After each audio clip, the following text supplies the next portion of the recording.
안녕하세요. 여러분들과 함께 계속해서 이 나침판이라는 프로그램을 통해서 변화에 대한 이야기들을 나누고 있습니다.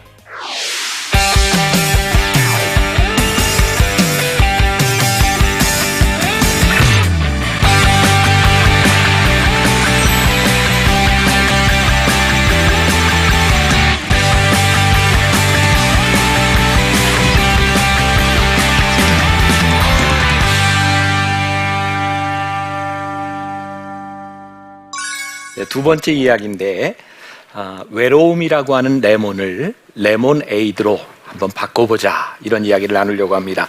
하나님의 말씀 디모데후서 4장 9절부터 11절 그리고 16절부터 18절까지 말씀 제가 봉독해 드리겠습니다. 한번 들어보세요.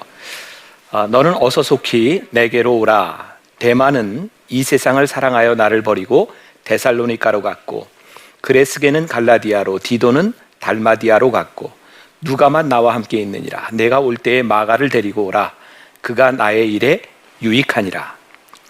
내가 처음 변명할 때에 나와 함께한 자가 하나도 없고 다 나를 버렸으나 그들에게 허물을 돌리지 않기를 원하노라. 주께서 내 곁에 서서 나에게 힘을 주심은 나로 말미암아 선포된 말씀이 온전히 전파되어 모든 이방인이 듣게 하려 하심이니 내가 사자의 입에서 건짐을 받았느니라.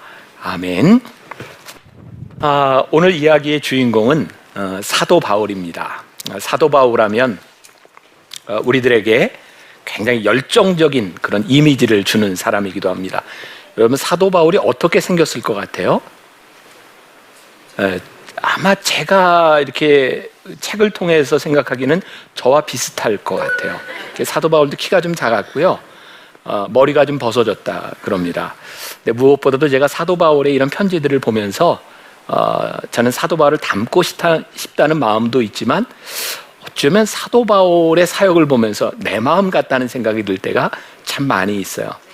그런데 오늘 이 말씀의 주인공인 사도 바울이 그렇게 다이나믹하게 역동적으로 사역을 했음에도 불구하고 그에게 느꼈던 외로움에 대한 문제입니다. 저렇게 멋진 훌륭한 사역자도 외로울 수 있을까? 많이 외로웠던 것 같아요. 오늘 그 이야기를 여러분들과 함께 나누어 보려고 합니다. 유명한 그 김수영 시인은 자신의 시에서 이런 표현을 썼어요. 외로움보다 더 가파른 절벽은 없지. 우리가 단군 이래 이렇게 많은 인구가 대한민국에 많았던 때가 없는 것 같습니다. 그런데 참 많은 사람들이 외로워합니다.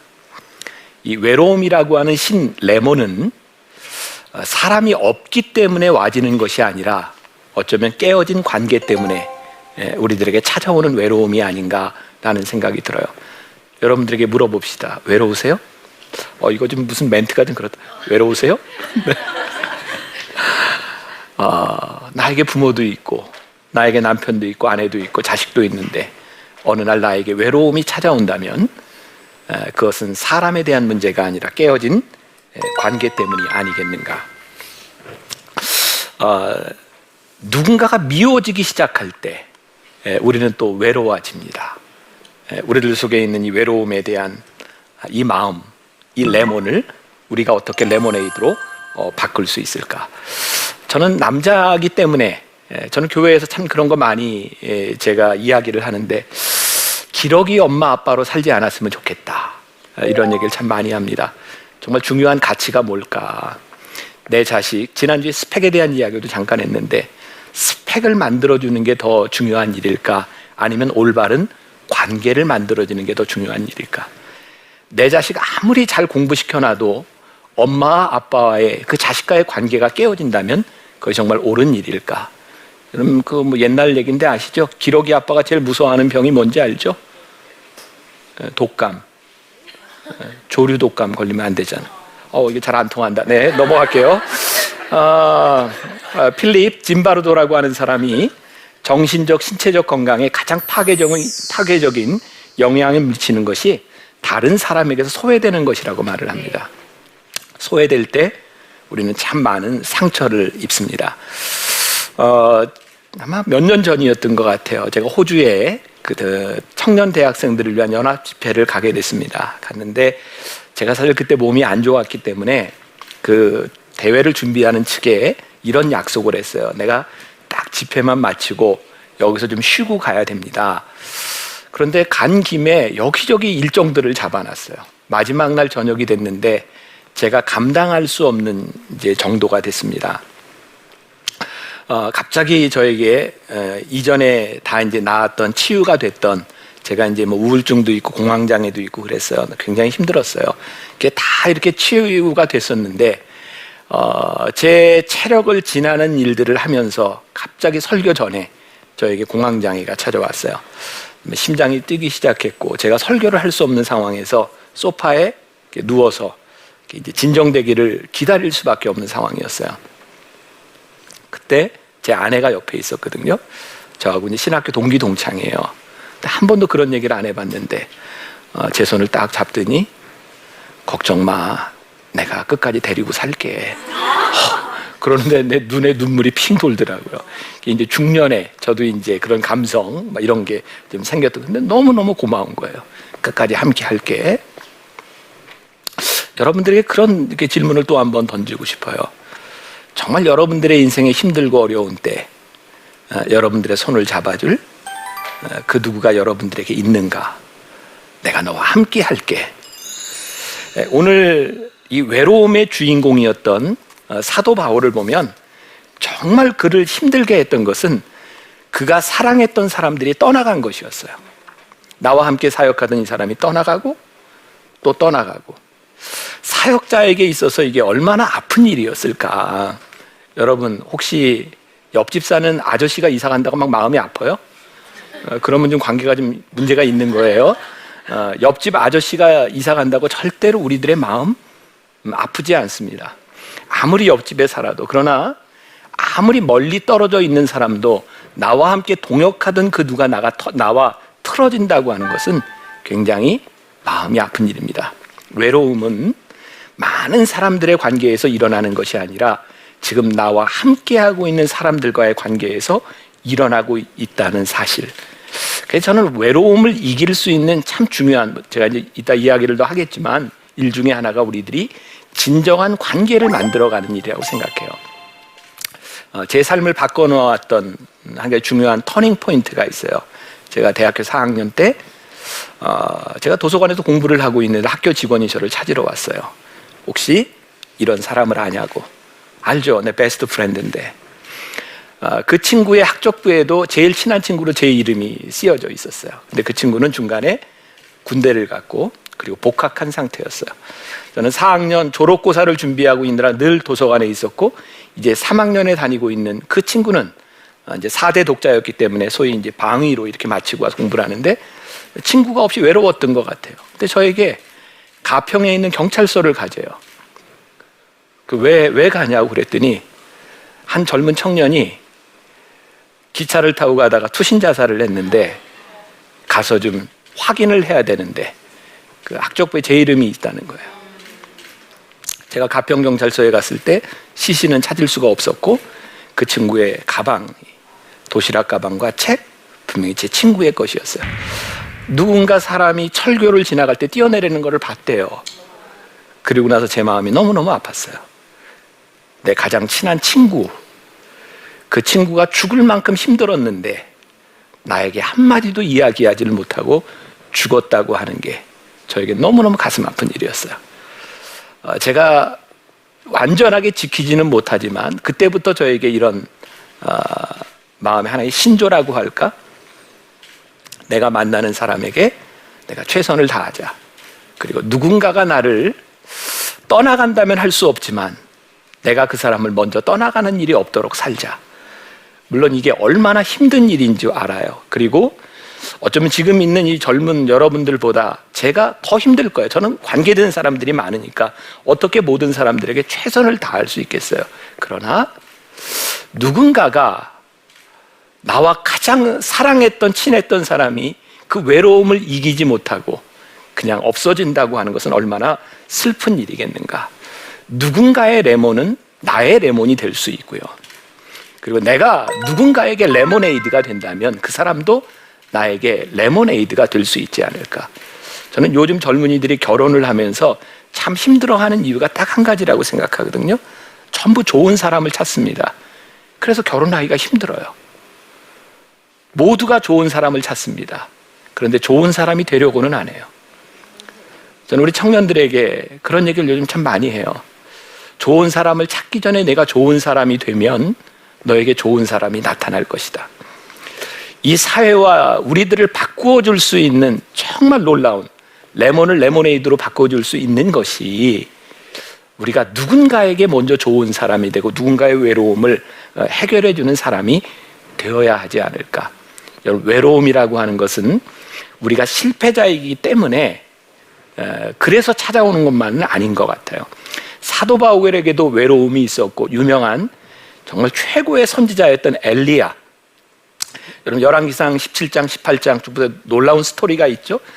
이방 선지자들 850명과 싸워서 이겼던, 승리를 한 엘리야에게 참 놀랐습니다. 우울증이 찾아왔어요. 여러분, 그래서 심리학에서 그 신학자들이 많이 엘리야를 가지고 우울증에 관한 상담에 대한 이야기들을 많이 합니다. 어떻게 할 수 있는가?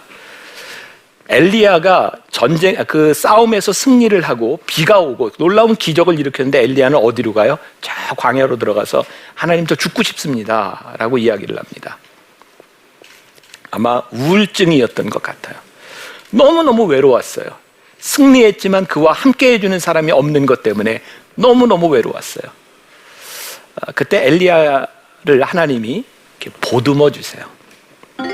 하나님이 친구가 되어 주세요. 엘리야를 위로해 주세요. 이 외로움을 이길 수 있는 것은 누군가 우리와 함께 있는 것보다 더 중요한 것은 없어요.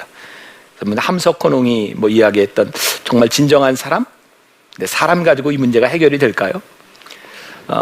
여러분들이 하나님을 믿는다고 할 때 하나님은 여러분들에게 여러분들의 외로움의 순간에 어떤 분이신가? 우리가 분명히 알아야 할 것이 있습니다. 외로움은 어느 날 우리들의 삶에 불현듯 우리들에게 찾아옵니다. 그게 인간이에요. 외로움이 문제가 아니에요. 외로움을 극복하지 못하는 것이 문제예요. 우리들에게 외로움이 찾아올 때 이 문제 어떻게 해결할 수 있을까? 목회자 사도 바울, 제가 제일 외로울 때가 언제일 것 같아요?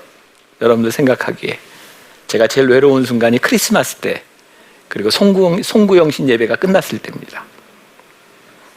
크리스마스 예배를 드리잖아요. 저는 저희 집이 사택이 교회 9층에 있어요. 올라가면 그때부터 적막합니다. 아무도 찾아오는 사람이 없고요.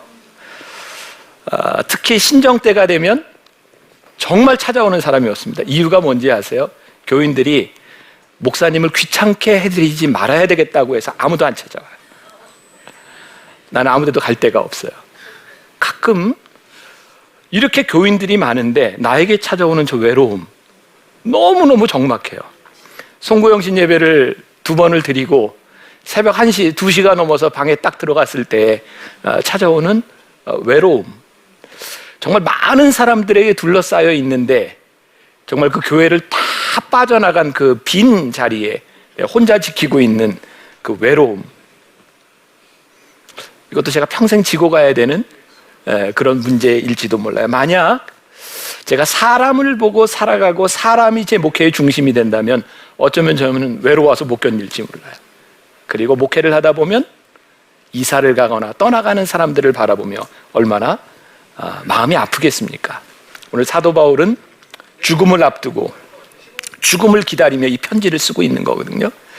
평생을 목회하며, 디모데후서, 평생을 목회하며 함께했던 사람이 하나하나 떠나가고, 바울은 죽음을 기다리는 순간 가운데 그가 얼마나 외로웠을까? 나와 죽음을 함께할 수 없다는 것이 얼마나 외로운 일이었을까? 사도 바울이 죽음을 앞둔 그 순간에 떠나갔던 동역자들. 그런데 사도 바울에게 다 떠나가도 그에게 남아있는, 그를 생각하는 사람이 있었다는 것, 그에게 참 귀한 힘이 되기도 합니다. 저는 여러분들에게 세상적으로, 인간적으로 이런 권면을 드리고 싶어요. 여러분들이 힘들고 어려울 때 여러분들과 함께 할 수 있는 믿음의 동역자를 꼭 가지라. 누군가는 여러분들을 떠나갈 거예요. 누군가는 여러분들을 배신할 수도 있어요. 그러나 그 순간에 끝까지 여러분들과 함께 해줄 수 있는 사람. 저에게는 목회자로서 참 좋은 모임이 있어요. 34회. 생각해 보세요. 여러분 34회, 왜 34회일까요? 제가 목사가 돼서 정말 좋은 목사님 4분을 만났는데 우리가 처음 만났을 때 허리가 다 34인치였어요. 그래서 우리가 34회라고 짓고 그 모임이 지금 10몇 년째 계속되고 있어요. 근데 지금은 그 모임이 깨졌어요. 34가 아무도 없어요. 저만 유일하게 34 밑으로 32로 내려갔고 나머지는 다 이렇게 저렇게 괜찮죠? 네네. 근데 그 중에 한 목사님, 우리가 처음 사귀면서 제가 어떤 목사님 그 집회를 갔을 때, 근데 정말 신기한 건 우리 넷이 모이는 그 목사님들이 정말 성격이 틀려요. 너무너무 다른 사람이에요. 저는 이게 성격적으로 이렇게 여행을 가거나 이럴 때 계획을 안 하는 사람이에요. 그냥 가고 싶으면 가는 거예요. 근데 제가 알고 있는 이 목사님은 계획을 하지 않고 뭐 숙소까지 정해놓지 않으면 여행도 안 가는 분이에요. 그리고 그 목사님은 늘 머리는 2대8 딱. 그 다음에 와이셔츠는 늘 하얀색의 줄 잡힌 거. 근데 저는 양복 입는 걸 제일 싫어하는 사람이고, 그리고 저는 흰 와이셔츠보다는 좀 이제 스트라이프나 이런 걸 뭐 너무너무 틀린 거예요. 그 목사님은 교회에 가면 아무튼 설교할 때는 늘 흰 와이셔츠에 넥타이를 메고 2대8 딱 하고 해야 되는 스타일인데 그 목사님이 나를 집회 강사로 불렀어요. 저는 그 목사님 교회가 그런 스타일이기 때문에 저는 머리는 안 돼요. 2대8이 절대 안 돼요. 이거는 어쩔 수 없지만 내가 할 수 있는 것, 흰 와이셔츠를 몇 개 데리고 그 다음에 이제 싱글 양복을 딱 해가지고 준비를 해가지고 갔어요. 방에 딱 들어가는 순간 깜짝 놀랐어요. 거기에 제가 강사라고 옷을 걸어놨는데 반팔 와이셔츠와 그리고 스트라이프 와이셔츠를 쫙 걸어놨어요. 제가 그걸 보면서 서로 감동한 거예요. 제가 15년, 16년 동안 그 목사님과 함께 할 수 있었던 이유가 뭐냐면 서로에 대한 배려였어요. 그리고 제가 깨닫는 게 있어요. 좋은 친구를 만나서 좋은 관계를 유지하기 위해서는요, 자기를 희생하지 않으면 절대로 모임은 이루어지지 않아요. 제가 알고 있는 어떤 목사님인데 정말 잘 안 친해져요. 그 목사님은 꼭 전화를 해서 이렇게 얘기해요. 목사님, 나 언제 시간이 있는데 만납시다. 제가 2번까지는 맞췄거든요. 도저히 맞힐 수가 없어요. 내가 누군가를 위해서 희생해주고 내가 누군가를 위해서 배려하기 시작할 때 우리들에게 좋은 동역자들이 생깁니다. 여러분, 우리가 착각하는 게 있어요. 우리들이 같은 믿음 안에서 믿음 생활을 하기 때문에 우리들이 동역자라고 생각하지만 그 안에 믿음을 가진 이들이 얼마나 헌신하고 배려하느냐를 통해서 좋은 관계들이 만들어져요. 가만히 보니까 교회 안에서 왜 다툼이 있어요? 같은 믿음을 가지고 있는데.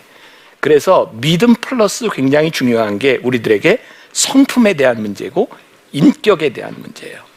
저는 요즘 그런 말 제일 많이 합니다. 믿음을 가지고 있는 우리들이 인격적이 되어야 한다는 거예요. 믿음은 인격이에요. 그게 무슨 말이에요? 하나님을 우리들이 인격적으로 생각한다면 우리들이 막 행동하지 못해요. 우리들이 누군가를, 우리의 믿음의 동료들을 인격적으로 생각한다면 우리들이 마음대로 할 수 없어요. 그래서 우리들이 이 좋은 동역자를 만드는 것, 이것이 우리들에게 굉장히 중요한 일이다. 우리들이 힘든 순간에 누군가 생각할 사람이 있다고 하는 것, 그거 참 중요한 일이다 라는 것 여러분들이 꼭 기억했으면 좋겠고, 그리고 오늘 사도 바울이 했던 좋은 말이 있어요. 그가 어려운 토굴 가운데서 2가지를 가져오라고 이야기를 해요. 하나는 그의 겉옷을 가져와라. 그리고 또 하나는 그 가죽으로 덮은 두꺼운 책을 가져와라 라고 이야기를 해요. 중요한 얘기입니다. 우리의 외로움은요, 믿음이 참 중요하지만 우리들이 할 수 있는 것들을 잘 해야 돼요. 얼마나 토굴 속에서 그 노인이 추웠겠습니까? 추위를 이기는 것은 믿음도 중요한데 겉옷 가져와라. 우리들이 할 수 있는 것 해야 돼요. 그리고 그가 가죽으로 싼 그 책은 아마도 구약 성경이었을 것이라고 추측을 하죠. 그가 하나님의 말씀을 읽을 수 있었을 때 그에게 외로움의 문제가 회복이 돼요. 제가 지난주에 이어서 조금 제 이야기를 하죠. 제가 이제 얼마 전에 제가 몸이 좀 많이 아프다 그랬잖아요. 사람이 몸이 많이 아프면 우울해져요. 그러니까 우울증 때문에 아픈 사람도 있고 많이 아파서 우울해지는 경우도 있어요. 근데 이제 저 같은 경우는 그냥 몸이 정말 너무너무 아프니까 막 어느 날 갑자기 저에게 우울한 마음이 이렇게 찾아오는 거예요. 내가 이렇게 평생을 이렇게 아프게 살아야 되나? 너무너무 힘들다. 막 이렇게 우울해지는 거예요. 근데 그때 제가 막 우울한 마음이 들 때 너무너무 힘들어서 잠도 자기 힘들고 잠도 안 오고 그때 일어나서 제가 말씀을 봤어요. 그리고 말씀 준비를 했어요. 근데 정말 참 놀라운 게 말씀을 읽고 말씀을 준비하는데 내가 너무너무 평안해지는 거예요. 내가 참 평안하다. 그리고 제가 이제 병원을 찾아갔어요. 너무너무 힘드니까. 그리고 약을 먹었어요. 약이 저에게 이런 그 자율신경을 조절해주는 그런 작용을 하죠. 제가 우리 교인들에게 여러분 우울증 때문에 여러분들 너무너무 힘들 때, 여러분들 외로울 때 절대로 혼자 있지 마세요. 여러분들이 말씀을 보고 믿음의 동역자를 만나고 움직이세요. 여러분들의 외로움은 그냥 극복되는 것이 아닙니다. 하나님을 바라보고 믿음을 가진 사람들이 믿음으로 행동해야 합니다. 제가 정말 마음 아픈 것 중에 하나가 우리가 잘 알고 있는 유명한 연예인들이 자살한 사건들이잖아요. 근데 우리의 마음이 아픈 게 뭐예요? 방송에서 이야기하지 않지만 그 장례식장에 비춰진 그 화면에 십자가가 그려져 있고 성도 누구누구, 집사 누구누구라고 하는 그 이름들을 보면서 왜 저 유명 연예인들 중에 유독 자살한 사람 중에 크리스찬이 많을까? 크리스찬이 많아요. 저는 이런 생각을 해요. 그들이 너무너무 힘들어서 교회를 찾아왔고 하나님을 믿으려 했지만 정말 하나님을 만나지 못하고 외로움을 극복하지 못하고 그렇게 생을 마감했던 사람들이 참 많구나. 찾아왔지만 해결하지 못한 문제들이었어요. 그래서 오늘 제가 외로움에 대한 이 레몬을 이야기하면서 우리들이 믿음이라고 하는 것은 저는 발 달린 기도라고 생각하거든요. 믿음이 있기 때문에 우리들이 해야 되는 게 있어요. 우울해지고 외로워질 때 우리들이 믿음의 친구를 만들고요. 우리들이 힘들 때 말씀을 보고 우리들이 또 하나님이 우리들에게 주신 좋은 의료시설들도 있고 좋은 것들이 많이 있어요. 우리들이 적극적으로 이 외로움을 통해서 우리들이 레모네이드로 바꾸어 갈 수 있는 것. 제가 조금 아까 이야기, 저에게는 너무너무 좋은 친구 목사님들이 있다고. 너무 감사한 거예요. 내가 힘들 때 전화해서 만나고 함께 밥 먹을 수 있는 사람이 있다는 것. 여러분, 믿음은 여러분들의 삶에서 주어진 좋은 믿음의 동역자들을 만들라고 여러분들에게 이렇게 권면하고 있어요. 누군가에게 여러분들이 좋은 사람이 되고 누군가에게 여러분들이 좋은 사람을 얻을 수 있는 것. 그래서 오늘 말씀 가운데 겉옷이라고 하는 것과 그리고 가죽 종이에 쓴 것을 가져오라고 했던 이 사도 바울의 말을 잊지 마세요. 우리 유명한 옛날 복음성가 있잖아요. 외로울 때 주님의 얼굴 보라, 사랑의 주님 바라보아라. 아이고, 노래가 잘 안 되네. 네. 외로울 때, 괴로울 때 주님의 얼굴을 보세요. 나의 가장 사랑하는 동역자들 가운데 있는 주님의 얼굴, 그것이 이 사도 바울에게 찾아왔던 깊은 추웠던 폭울 가운데서 외로움 가운데 내가 생각하고 사랑할 수 있었던 사람이 있었던 그 마음속의 기쁨을 우리들에게 줄 수 있지 않을까. 사랑하는 여러분, 외로움은 누구나에게 다 찾아옵니다. 그러나 외로움의 신 레몬을 레몬에이드로 바꿀 수 있는, 나에게는 이런 사람이 있고 나에게는 이런 믿음이 있다고 이야기할 수 있는 여러분들이 되시기를 주님의 이름으로 간절히 소원합니다. 네, 고맙습니다.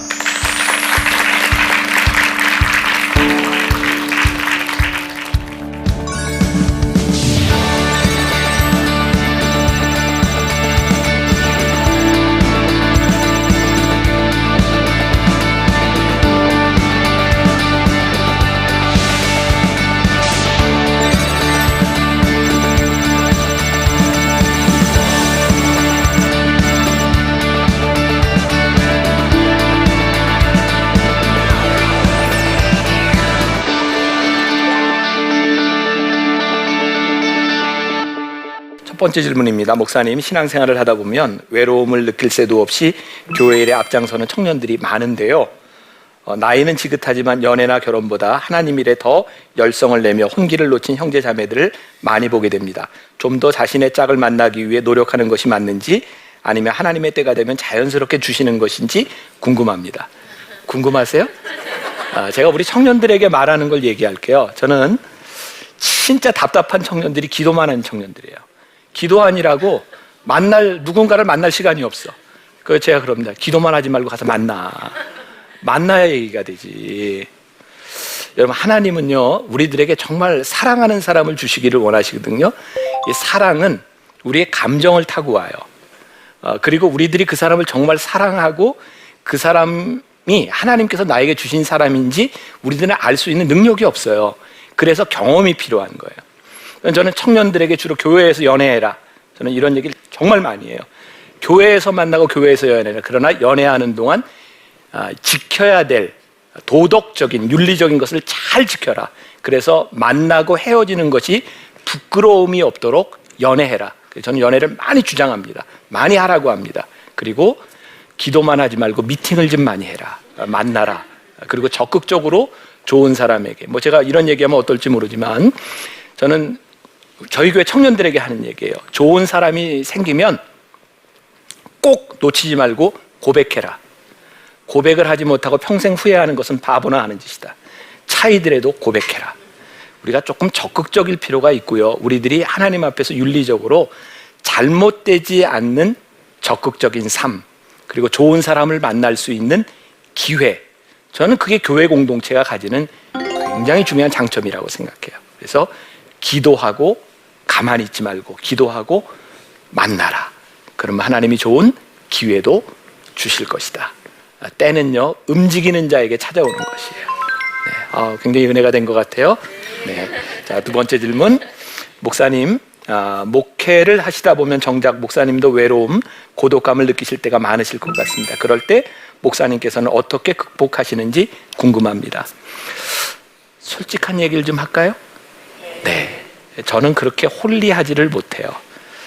저는 이렇게 외롭고 고독할 때 기도원에 들어가서 하나님을 만나면 고독감이 막 해결되고 그렇지 않더라고요. 외롭고 힘들 땐 좋은 사람을 만나요. 그리고 저에게 가장 큰 선물 중에 하나가, 저희 아내와 제가 지금 결혼한 지 27년 동안 참 관계가 좋다는 거예요. 그러니까 저에겐 일단 제일 좋은 부부가 있어요. 어디를 가도 같이 갈 수 있는. 그리고 저에게는 좋은 만남의 친구들이 있어요. 제가 힘들 때 찾아와 줄 수 있는 사람들. 물론 제가 그렇게 되기까지 저도 누군가에게 좋은 사람이 됐다고 생각해요. 그래서 그런 좋은 사람들이 우리 주변에 있는 것, 그래서 이것은 노력이 좀 필요할 것 같아요. 기도하는 사람은 우리의 삶에서 좋은 크리스찬의 형제 자매들을, 믿음의 공동체를 만들어가는 일이 아닐까. 아마 오늘 제가 이야기했던 외로움의 레몬을 레몬에이드로 바꾸는 것, 이것은 믿음 플러스 우리들의 삶과 연결되는 것이고, 여러분들의 외로움이 더 이상 외로움으로 끝나지 않고 레몬에이드로 바뀌어지기를 주님의 이름으로 간절히 축복합니다. 고맙습니다.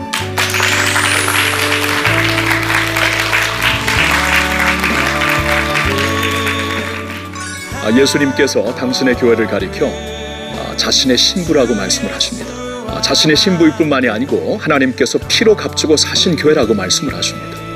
그래서 필라델피아 교회가 왜 이렇게 주님 앞에 인정을 받는 교회가 되었나, 하나님의 말씀을 인내하며 순종하고 가장 칭찬을 받았던 필라델피아 교회를 우리가 보겠고요.